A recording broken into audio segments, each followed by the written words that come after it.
अस्सलाम वालेकुम जी दोस्तों, मिर्ज़ा शोएब बेग जना दो बच्चे बैठे जी। हुण टाइम क्या होया जी?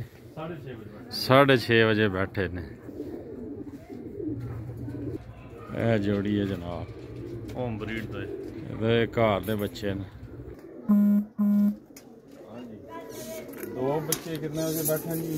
5 जा ए थले ले दो जेड़े सामने। हां हां ए थले ए 6:30 बैठे ते जो दरवाजे ते ऊपर है जेड़ा ए थले ढाल लेना। ठहर जा रोक ए 5:30 बैठे।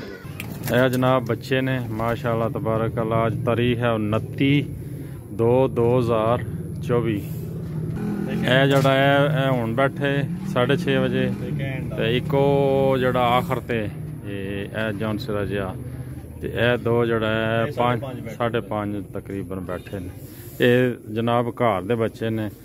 मिर्ज़ा तैमूर बेग, मिर्ज़ा उस्मान बेग, मिर्ज़ा शोएब बेग, मिर्ज़ा ज़ोएब बेग छोटे भाई माशाल्लाह हुण ही बैठे हैं जी।